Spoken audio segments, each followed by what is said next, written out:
In this video, I will be painting these beautiful white horses. I want to paint the gray shadows on the horses without using black or gray, but using complementary colors that I will mix directly on paper, not on my palette. So first thing we need to do is to test some colors on a little piece of paper and see if they will gray out. That is, will they create a gray mixture when applied together on paper. First two colors that I'm going to test is yellow and purple. I'm going to apply a couple washes of yellow, one more intense and one lighter. And the yellow I'm using is New Gamboge, and I'm trying to neutralize it with some ultramarine purple. I think that works pretty well, and now let's try a little more intense mixture of New Gamboge, and also I want to try this permanent orange, which is a light orange color. Mixed with those purple colors, it gives me more of a brown tone, which can be useful as well for the horse's muzzles and eyes and stuff like that. But if I drop a little bit ultramarine blue, it actually grays out pretty nicely. So that yellow is closer to orange, so its complement will be blue more than purple, as you see on this color wheel here in the corner. So these are ultramarine blue and ultramarine purple, and let's also try cobalt blue and try mixing it with yellow and orange as well. I'll do it here on the other side.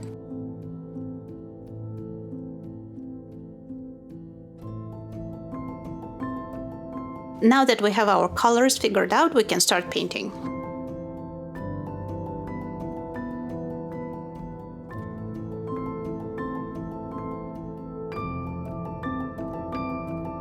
Since I'll be mixing colors on paper, I don't want any hard edges, so I need to wet the area where I will be painting, wet the outlines of the horses, and start applying and mixing my colors.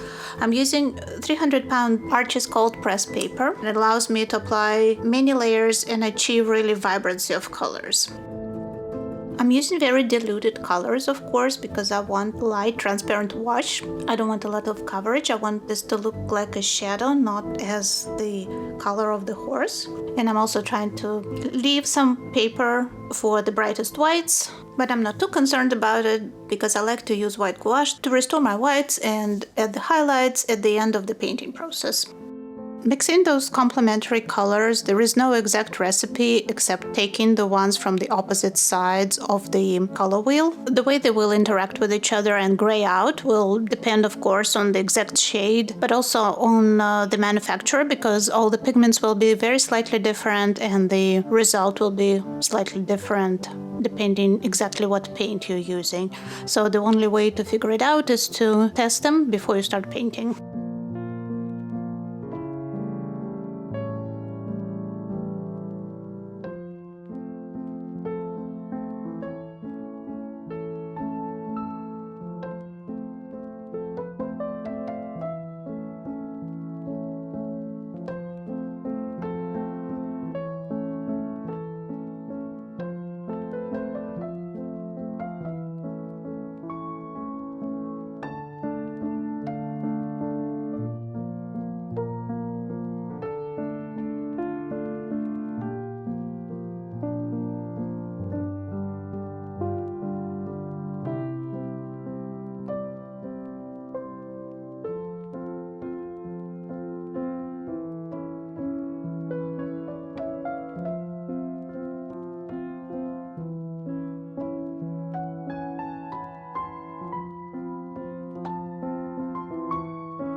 And these horses are standing on something like a beach, so there will be a warm reflected light on the bottom side of their faces and on their chests. So I'm going to drop a little more warm yellow in these areas. And also I can start pushing back the darker areas like the eyes, insides of the ears and the muzzles with cooler tones.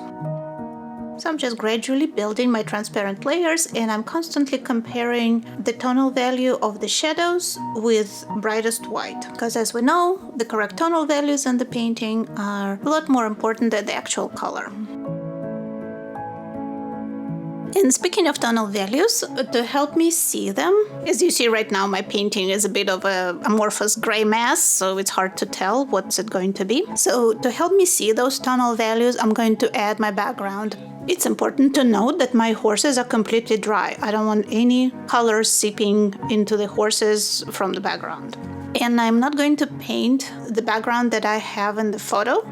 I want my painting to be a lot more dramatic, so I'm going to do dark background by also mixing several colors on paper, but they're not going to be light like the ones I'm using on the horses. They will going to be staining colors, so very bright, and I will try to achieve very deep layered effect with several layers of those staining colors. At first I'm applying analogous colors, so they're neighbors on the color wheel. I'm using phthalo blue, ultramarine blue, cascade green, phthalo green, and also several purples, ultramarine purple, mineral violet. Painting with a flat brush, it holds less water and more pigment. That's what I want, a lot of pigment.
And then just for variety, to neutralize that really intense blue-purple background, I'm going to throw in a bit of light orange, which will be complementary color to all those blues.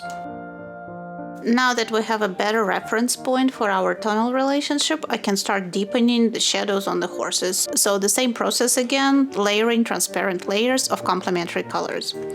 At the same time, I will be deepening my background even more as it dries to achieve that wide range of tonal relationship, from white of the paper to colorful grays on the horses to really dark colorful background and dark details on the horses.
And the last thing we need to do, as usual in my videos, I'm going to take some white gouache and bring back my whites. I'm not repainting anything, I'm just correcting a few outlines and adding some details and a few highlights. And if you decide to try this technique, or you've tried it before and you have some favorite colors that you use for mixing colorful grays on paper, please let me know in comments which ones you used, because I would like to try them too for my next painting. And here's the final result: white horses with shadows, painted by mixing complementary colors on paper. I teach online classes. More information on tammyrupp.com. Let's get connected on social media, where I post new art, information about new classes and videos. And please don't forget to subscribe to my channel. Thank you so much for watching, and see you next time in Tammy Rupp Studio.